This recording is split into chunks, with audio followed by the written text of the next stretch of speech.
I still remember the sound of Evan's laugh echoing through the hallway.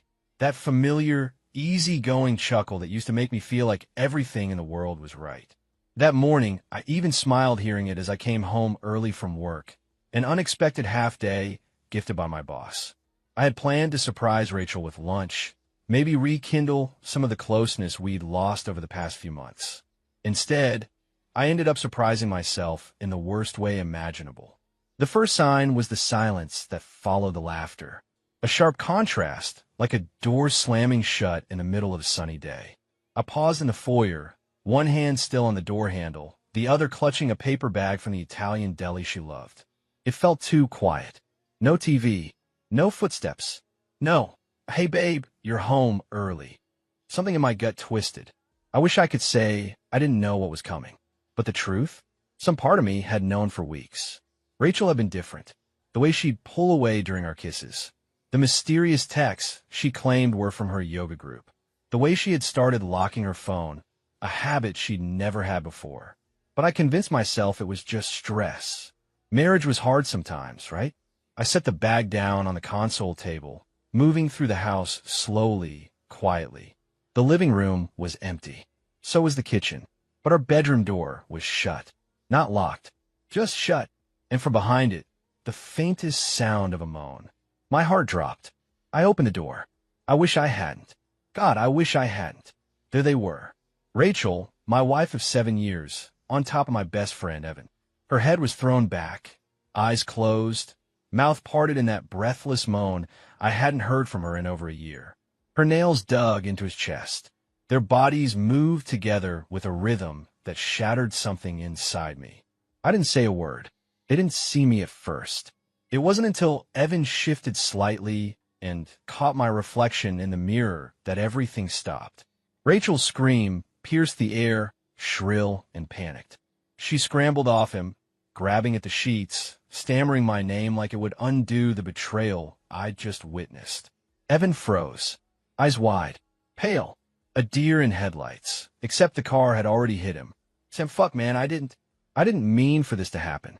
I didn't answer him. I was staring at Rachel, my wife, the woman I'd spent years loving, building a life with.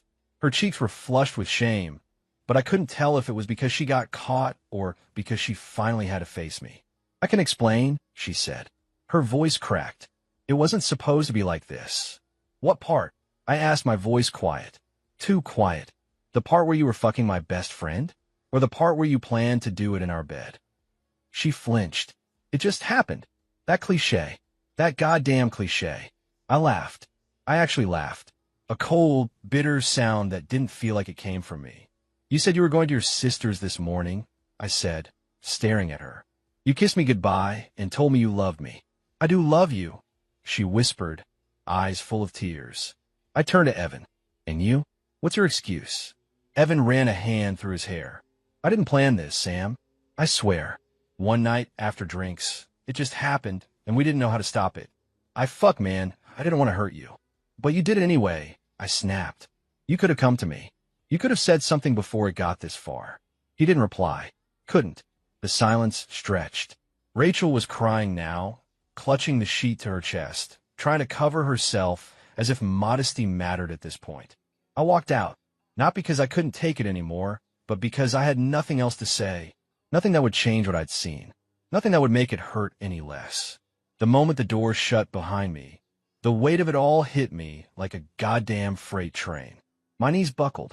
I sat on the edge of the stairs, head in my hands, trying to process the implosion of everything I thought I knew. My best friend, my wife, 7 years of marriage, 15 years of friendship, all gone, just like that. And yet, somewhere in that sea of pain and disbelief, a cold, quiet voice in the back of my mind whispered something I didn't expect. They made their choice. Now I'll make mine. I didn't know what that meant yet, but I knew it wasn't forgiveness. Not this time. Not after this. Not after them. I stood, numb but steady. My chest burned with a mixture of heartbreak and something darker. A storm was forming, and somewhere in the middle of that chaos, one truth stood out above all. I was going to make them feel it. Every single bit. You'd think the worst part of discovering your wife in bed with your best friend would be the actual discovery, but it wasn't. The worst part came after. The silence. The looks.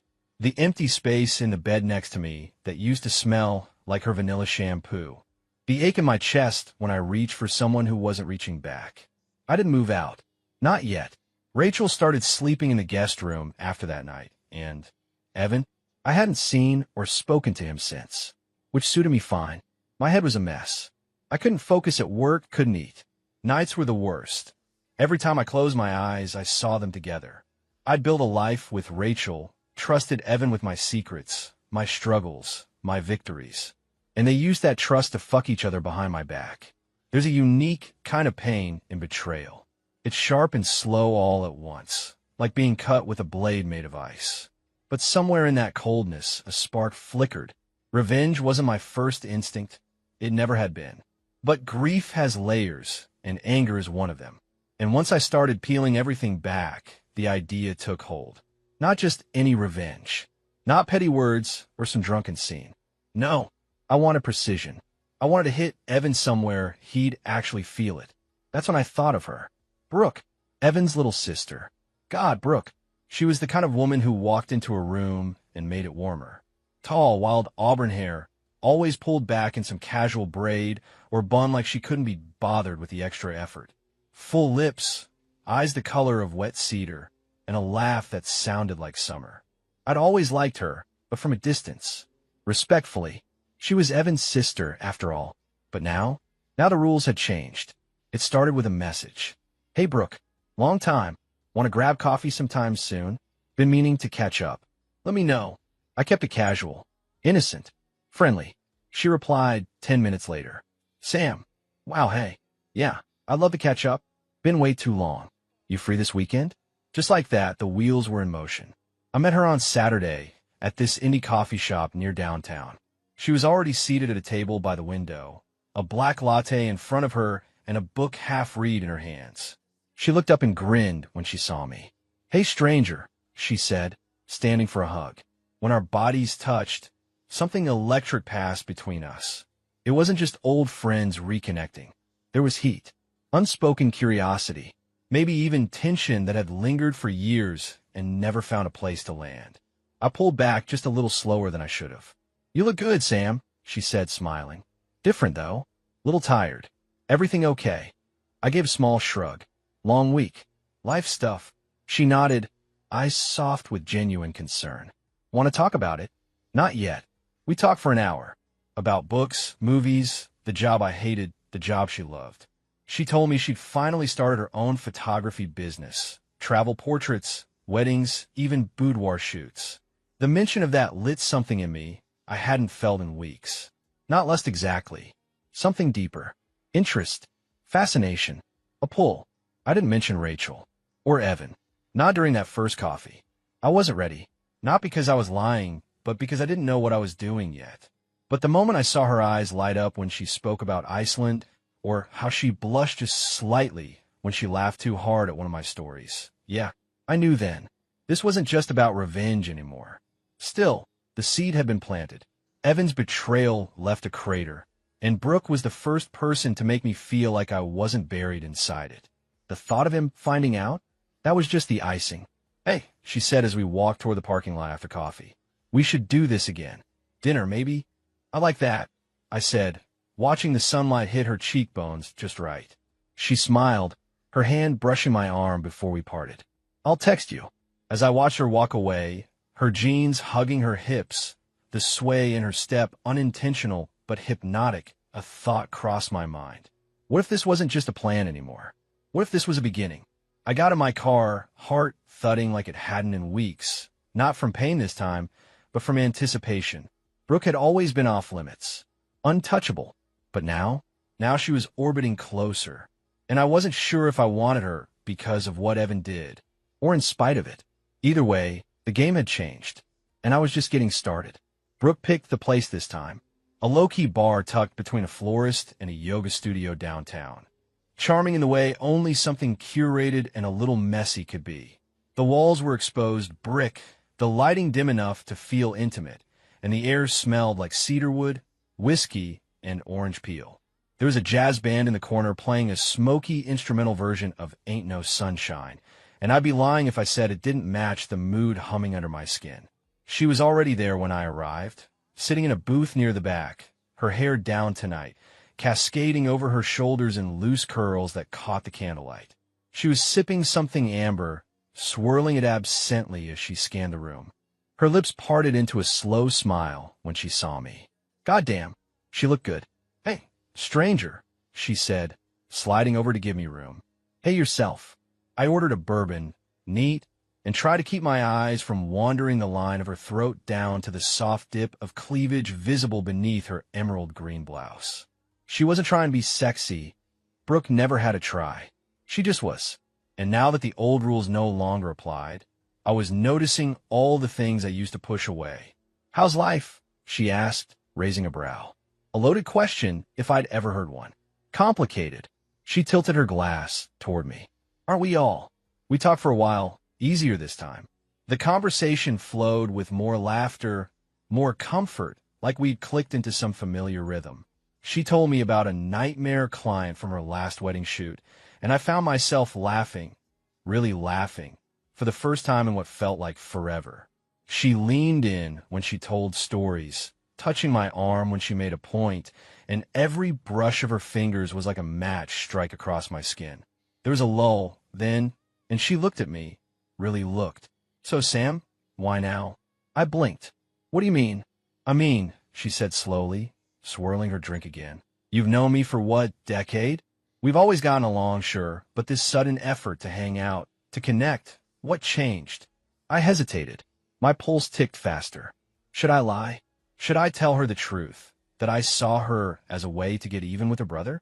That this started as strategy, not sincerity? But something in her gaze made me pause. She wasn't playing a game. She wasn't playing me. She was just trying to understand. So I gave her a version of the truth. I found out Rachel was cheating on me, I said, voice low. Her face softened. Sam.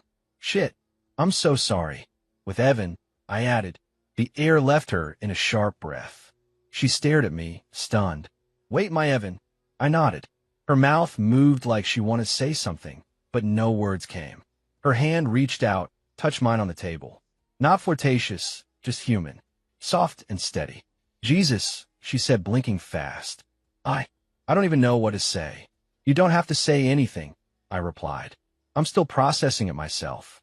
She was quiet for a while, just tracing the rim of her glass with her thumb, like her brain was trying to catch up. When did you find out? A week ago. And this? She asked, finally looking back at me, eyes searching. Us meeting, was this about that? I hesitated, but only for a beat. Maybe it started that way, I admitted, voice rough.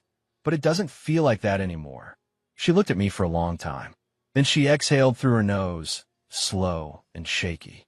Well, she said, a wry little smile pulling at the corner of her lips. That's honest, at least. I wasn't expecting to enjoy being around you this much, I said. You kind of snuck up on me. Don't think I haven't noticed the way you look at me tonight, she said, sipping her drink again. That's not just enjoyment, Sam.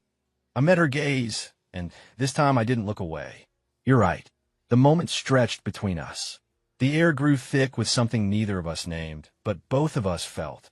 Her eyes dropped to my lips and back up again. Walk me to my car, she asked.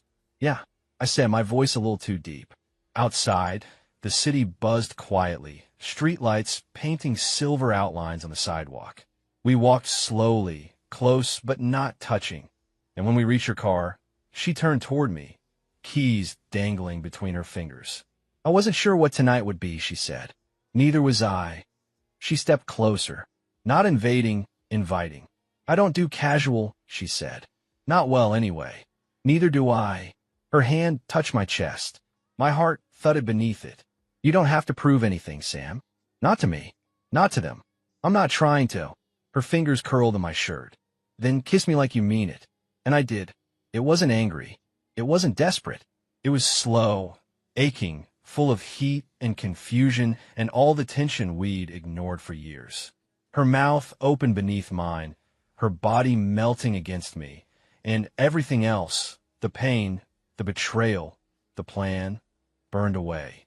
There, in the middle of a quiet downtown street. I kissed Brooke Evans not because I wanted revenge, but because I wanted her. There was a subtle shift the morning after that kiss. I felt it when I woke up alone in my apartment, the memory of her still warm on my lips.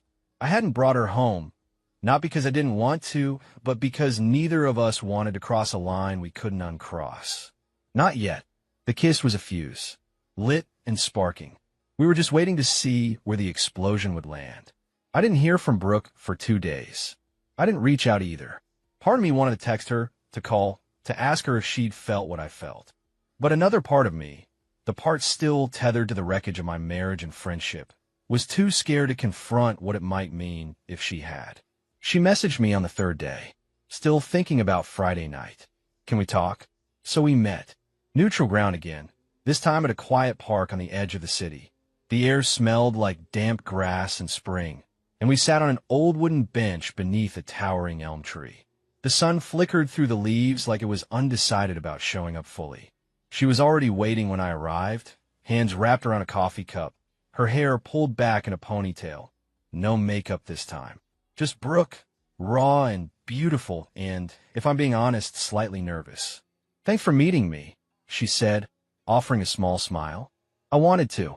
She nodded, then fell quiet. I sat beside her, not touching, not speaking, just letting the silence settle before she finally broke it. I couldn't stop thinking about that kiss. Me neither. It felt. She trailed off, searching for the word. Right. I offered. She looked at me. Yeah, but also complicated. That made me chuckle under my breath. Everything's complicated these days. She smiled, but there was something behind it. Something deeper. I need to ask you something, she said, her tone suddenly serious. And I need you to be honest. I tensed but nodded. Go ahead. When you messaged me last week, did you already know about Evan and Rachel? I exhaled slowly. No use dodging it now. Yeah, I did. She looked down at her coffee. So reaching out to me, was it part of a plan? I hesitated. At first, maybe. I was angry. Hurt. I wanted to, hell, I don't know, reclaim something. Feel like I wasn't just sitting in the ruins of my life, letting them win. She nodded slowly, processing. But then, I added, I sat across from you that day at the coffee shop and you smiled. You made me laugh. And something shifted. The plan stopped being about revenge. I just wanted to see you again. That's the truth. Her eyes met mine. There was something in them now, curiosity, maybe even hope, but it was guarded. I can live with that, she said softly. But I need you to know something too. I waited, sensing the weight behind her words. I've had feelings for you for a long time, she said, her voice barely above a whisper. I tried to ignore them because you were married, and you were Evan's best friend. But you were always the one I looked for at family parties. You were the one I watched when you weren't looking. I didn't know what to say. My chest tightened with the kind of ache that wasn't pain. It was something else. Something full of regret and wonder and timing that never quite aligned. I never acted on it, she continued. I would have never come between you and Rachel. But now things are different. I need to know if we are real, or if I'm just your way of hurting Evan. The question hung in the air between us, heavy and sharp. I leaned closer, not touching her, just close enough to feel her breath. Brooke, I don't want to hurt you. I did come to you out of pain. But I stayed because being with you, it doesn't feel like part of a plan. It feels like something I didn't even know I was missing. She looked at me for a long moment, then set her coffee down and turned toward me fully. I need you to promise me something. Anything. No more half-truths. No more holding back. If this is going to go anywhere, I need all of you. Not just the pieces left behind after Rachel and Evan blew your life up. I reached for her hand. She let me take it. You'll have all of me, I said. Even the broken parts. She smiled. And for the first time since this whole thing began, it felt like the ground beneath me stopped shaking. Just for a second. We stayed there, hand in hand, the world quiet around us. I didn't know what would come next. But I knew this. Brooke wasn't a weapon. She was something else entirely. Maybe even my second chance. There's a moment, after everything explodes, when you feel like the smoke is finally clearing. That you've somehow stepped out of the fire, wounded but breathing. And then the wind shifts, and you realize you're still standing in the middle of it. You were just in the eye of the storm. That's what this chapter of my life felt like. Brooke and I weren't just seeing each other anymore. It wasn't casual. It wasn't some half-assed rebound. We were something real, growing from the wreckage. We saw each other most evenings now. Sometimes just for a walk, sometimes curled up on the couch at her place, drinking red wine and talking about everything we never had a chance to say back then. She asked questions. She didn't poke at my pain, but she didn't shy away from it either. And I answered, honestly. I told her how I found out, what I saw, the look on Rachel's face when I caught them, how my world didn't just fall apart. It cracked open and showed me all the ways I'd ignored what was right in front of me. I hated him for what he did, I said one night as we lay tangled on her sofa, my arm under her head, her hand tracing idle circles on my chest. But I think what hurt more was how fast Rachel just gave herself to him. Like everything we built meant nothing. Brooke didn't say anything right away. She just pressed her lips softly to my shoulder and held me closer. But not everyone was staying quiet. It started with a message. Jill, you and Brooke? It was Evan. Short, direct, fucking bold considering. I didn't answer right away. I let the message sit there, burning a hole on my screen. That same night, he showed up outside my building. I heard the knock, 2 firm raps, followed by silence. When I opened the door, there he was. Evan, my best friend since college. The man who used to help me move furniture, who toasted me at my wedding, who knew my deepest shit. And now he was just the guy who screwed my wife. He looked like hell. Unshaven, eyes dark circled, his usual cocky swagger replaced by a twitchy kind of restlessness. We need to talk, he said. I stepped outside, shut the door behind me. Go on. He looked me up and down like he didn't recognize me. You're seeing Brooke? Yeah. That's low, man. I laughed. An ugly, bitter sound. Low. You think I crossed a line? That's fucking rich coming from the guy who was balls deep in my wife in our bed. He flinched, but kept his voice level. It wasn't planned. Rachel and I, it just happened. There's that phrase again, I said. You both really love it. She was miserable, Sam. She told me you were cold. That things hadn't been good between you for a long time. My jaw clenched. So what? You thought you'd warm her up? She came to me, and you said yes. Over and over again. He looked away. This thing with Brooke, it's not right. You know it's not. I stepped closer, my voice cold. I didn't plan to fall for her. But I am. And you don't get to police who I love after everything you did. Evan stared at me, and I saw something flicker in his eyes. Not just jealousy, fear. She's my sister, man, he said. This is going to destroy everything. No, I said quietly. You already did that. He didn't have a response. I turned and walked back inside. But the damage was done. He knew, and things were about to get even messier. 2 days later, Brooke got the call. It was their mother. Evan had been by their parents' house and casually brought up our relationship over dinner. According to Brooke, he made it sound like I'd seduced her out of spite, that I was using her, manipulating her. Brooke was furious. He's trying to poison them against you, she said as we sat at her kitchen table. He wants them to think this is some revenge plot. And what do they think? She hesitated. They're confused. Protective. My mom said she'd never thought of you that way. And my dad asked if I was sure I wasn't being used. I winced. Jesus. Brooke reached across the table and grabbed my hand. I told him the truth. That I'm not some pawn.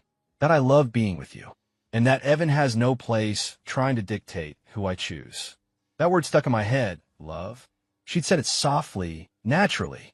Not a declaration, but not an accident either. I didn't say it back. Not yet. But I felt it. Every time I looked at her. Every time I imagined a future that didn't feel like a goddamn funeral.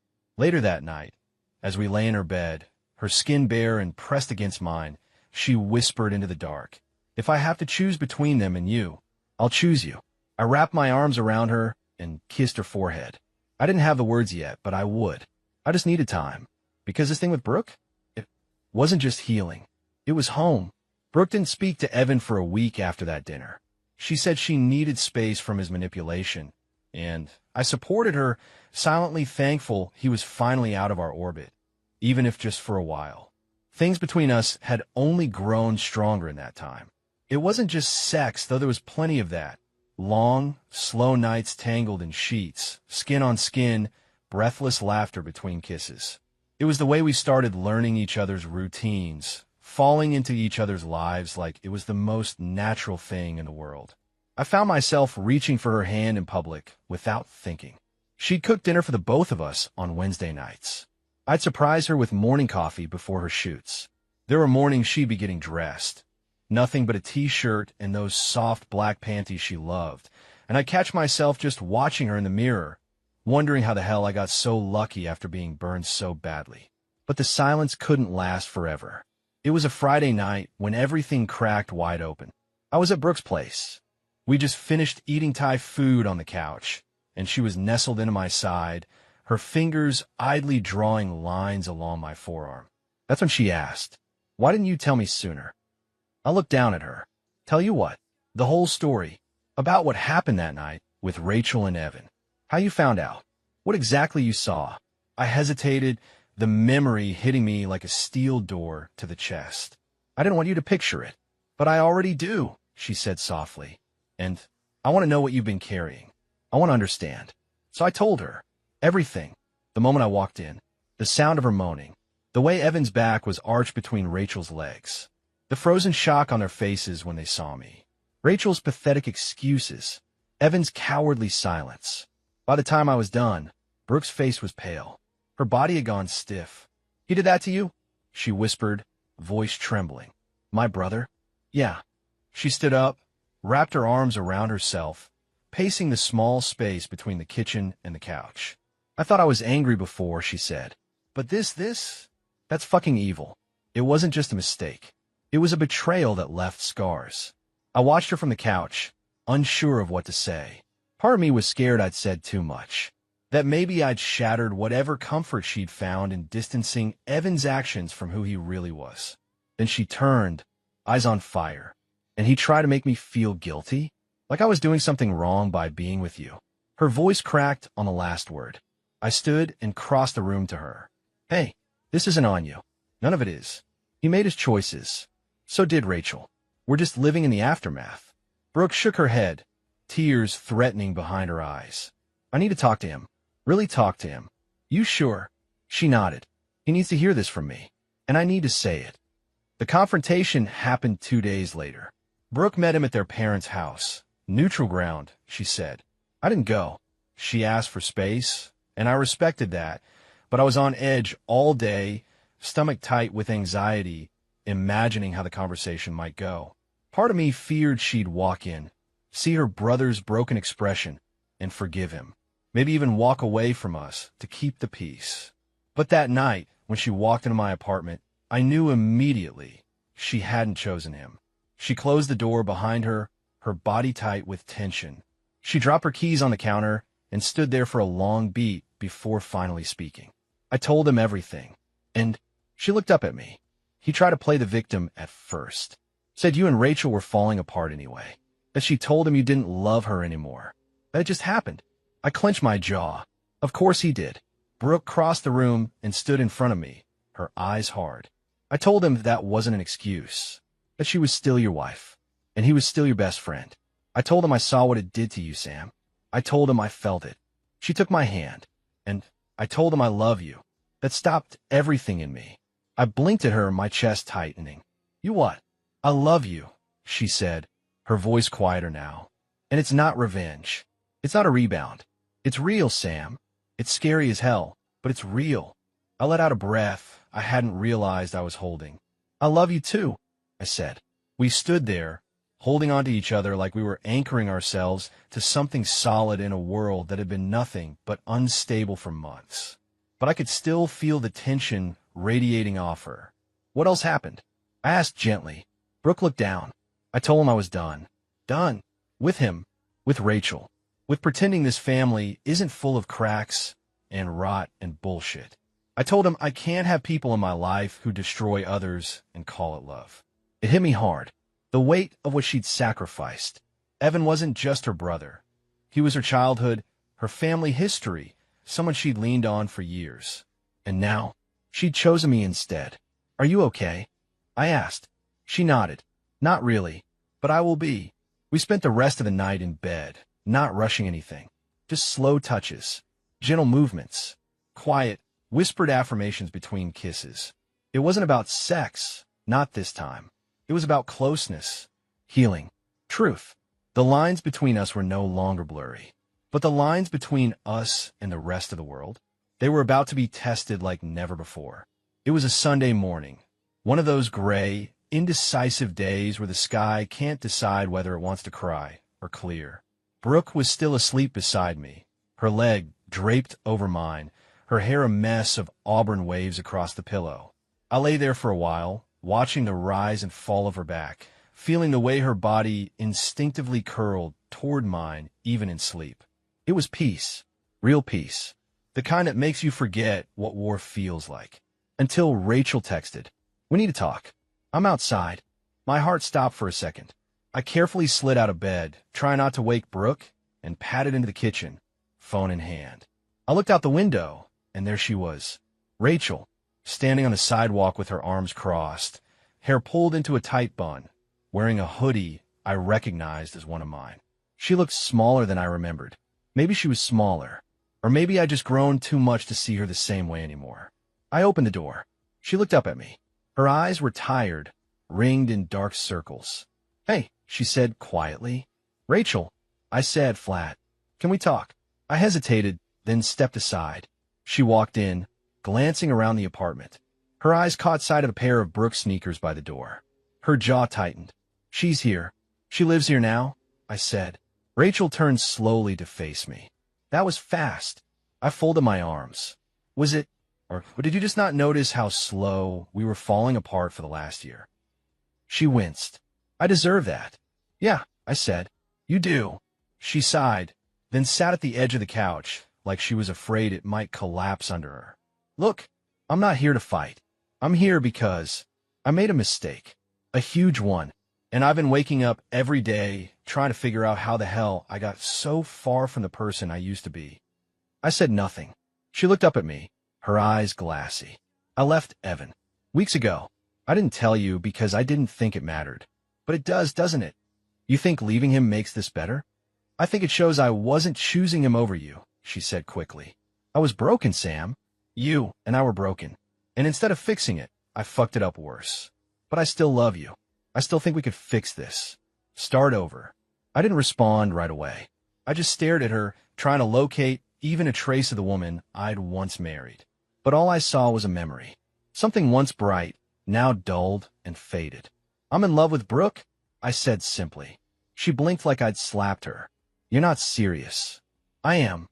That's his sister, Sam. And you slept with my best friend. I think we passed the point of etiquette a long time ago." Rachel stood. "You're doing this to punish me." "No," I said, voice low. "I'm doing this because she sees me. Because with her, I don't feel like I'm constantly climbing uphill to prove I'm enough. She never asked me to be perfect.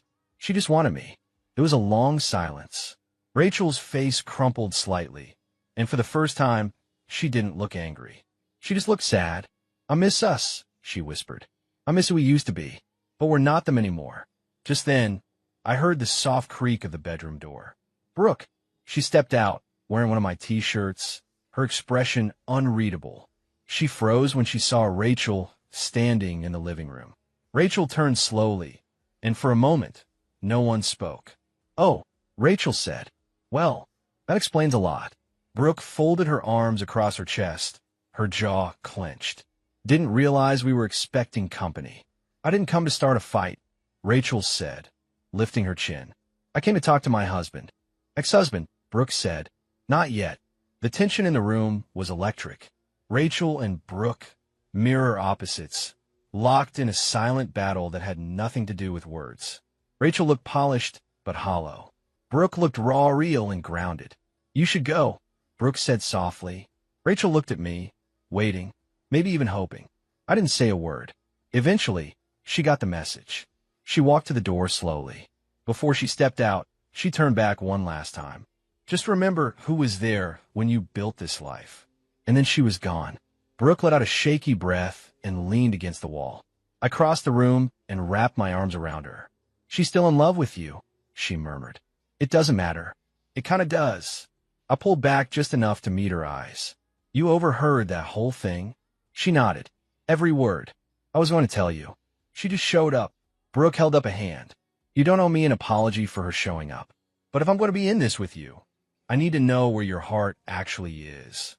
It's with you, I said, without hesitation. It's been with you for a while now. Brooke looked at me for a long time, then nodded. But I could still feel it, that subtle fracture, that question lingering in her eyes. Sometimes the past doesn't need permission to haunt the present.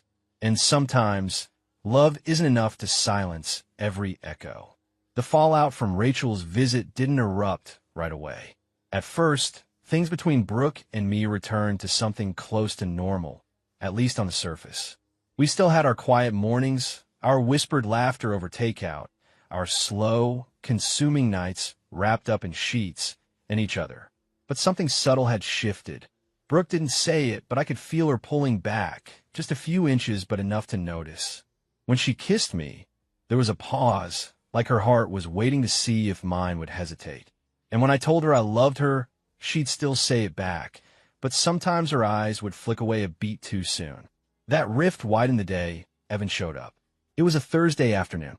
I was leaving the gym when I spotted him leaning against my car, like he owned the fucking thing. Still wearing that smug, too casual look like none of this mattered as much as it did. I kept walking. Sam, he called out. Don't pretend you didn't see me. I sighed. You've got about 10 seconds before I lose every ounce of self-control I've got left. He smirked, but there was something off in his eyes. So Rachel told me about her little visit. I unlocked the car. Good for her. She also told me you're playing house with Brooke now. Real cute. That did it. I turned to him, slowly. She's not part of your mess anymore. You don't get to speak about her like she's some pawn in your game. He stepped closer. She's my sister, Sam. And whether you like it or not, this affects more than just you. No, Evan. You and Rachel made your choices. We're just dealing with the goddamn aftermath. He shook his head. You've always had this savior complex, man. Like you're better than everyone else. You're not. I laughed, but came out bitter. That's rich coming from a guy who fucked his best friend's wife and then tried to make it sound like charity work. His face darkened. She came to me. Don't forget that. I don't. Every time I close my goddamn eyes, I remember. He went quiet then. Just stood there, breathing hard, fist tight at his sides. I came here to tell you something, he said finally. Our parents are hosting a dinner next week. Brooke's invited. They want to talk. About you. About everything. I blinked. You're kidding. I'm not. They think this whole thing is spiraling out of control. They're worried about Brooke. About the family. I'm not her family, I said, stepping toward him now. I'm the guy who picked up the pieces after her family shattered everything. He didn't answer, and I didn't wait for him to. That night, Brooke was already home when I got in. She was sitting at the table, a half-drunk glass of wine in front of her, laptop open but untouched. Her expression told me everything. You saw him, she said. I nodded. He told you about the dinner? Yeah. She stood up, wrapping her arms around herself like she was bracing for impact. They want me to choose. The words hit harder than they should have. Choose, I echoed. They're not saying it outright, but you can feel it. My mom keeps bringing up Evan. My dad keeps talking about forgiveness and keeping the family whole. And now that Rachel's crawling back to you, they think it's some triangle we should all just move past. I stepped toward her. Do you think that? She looked up at me. Eyes raw. Guard down. No, but I feel like I'm being dragged back into a family that refuses to see the truth. That won't admit what Evan and Rachel did was wrong. They want to sweep it under the rug and pretend none of it happened. Then don't go, I said. Don't let them guilt you into silence. Brooke's hands clenched into fists. But what if walking away means losing them? For good. My chest tightened. I hated this. Hated that loving me meant losing them. Hated that her loyalty to people who hadn't earned it was being weaponized. What about us? I asked quietly. Are we worth that cost? She looked at me for a long time. Yes, she whispered, but it doesn't mean it doesn't hurt. I crossed the room and pulled her into my arms. Whatever happens at that dinner, I'll be here. You won't go through it alone. She nodded against my chest. But that night, as we lay in bed, I knew something was coming. A breaking point. A moment where Brooke would have to decide who she was willing to lose and who she couldn't live without. The night of the dinner came like a slow-moving storm, too quiet at first, then building into something tense and electric. Brooke had gone early, alone. She said it would be better that way, and I didn't argue. I knew this wasn't a fight I could join. This was hers to face. Her family, her past, her brother. But God, waiting? It was brutal. I spent the evening pacing my apartment, nursing a glass of scotch I didn't really want, checking my phone every 10 minutes. She hadn't texted, not even check-in. That silence spoke volumes. I didn't hear from her until almost midnight. Can I come over? I barely had time to type, always before she was knocking on my door. When I opened it, she stood there in a dark coat, her eyes red, makeup smudged at the corners. Not broken, but battle-worn. She walked in without a word and sank onto the couch like her entire body had finally exhaled. I followed, careful, quiet, let her sit in the silence until she was ready. Then she said it. I met with Rachel earlier today. That caught me off guard. I thought you were going to dinner with your family. I did, but I saw her first. You sat beside her. What? She looked down at her hands. Because I needed to understand. I needed to hear from her what the hell she was thinking. Not for you. For me. For us. What did she say? Brooke leaned back, exhaling like she'd been holding it in for hours. She tried to play the victim at first. Said you'd grown distant. Said Evan understood her in ways you didn't. She said it was never about love. It was about escape. I clenched my jaw. Sound about right. But then, Brooke continued. I asked her what she thought would happen. After the affair. After the lies. Did she really think you'd stay? That you'd forgive her? And Brooke turned to me, her expression tired and sharp all at once. She said yes. That floored me. She really thought you'd come back, Brooke whispered. That sleeping with Evan would somehow shock you into loving her better. I let that sink in, the bitter taste of it rising in my throat. That's not love. That's manipulation. Brooke nodded. I told her that. I reached for her hand. And then what? I told her I love you, she said simply. That this thing between us wasn't revenge. That it started messy, yeah, but that I chose it. I chose you. Something inside me cracked open. And what did she say? Brooke laughed bitterly. She told me I'd regret it. That you'd always have a piece of her. That no matter how much I gave you, she'd been there first. I didn't say anything. Just took her hand and kissed her knuckles one by one. She's wrong, I murmured. She was first, but she was never right. Brooke looked at me, eyes swimming. I know, but Sam, she's still in your life. Whether you like it or not. There's history there, and I need to know something. I straightened. Anything. Do you love me because of what she did? Or in spite of it? My heart thundered. I took a breath. I love you, I said, because you remind me who I really am. Because you saw the man buried under all the wreckage and pulled him out. Because when I'm with you, I'm not trying to prove anything. I'm just allowed to be. She blinked, and a single tear slid down her cheek. So it's real. It's real. She leaned forward then, her mouth finding mine in a kiss that was slow, deep, and full of all the words we hadn't said. Her coat slipped off her shoulders, revealing the black slip dress beneath it, and I felt my body react instantly. But this wasn't about sex. Not tonight. Not yet. This was about connection.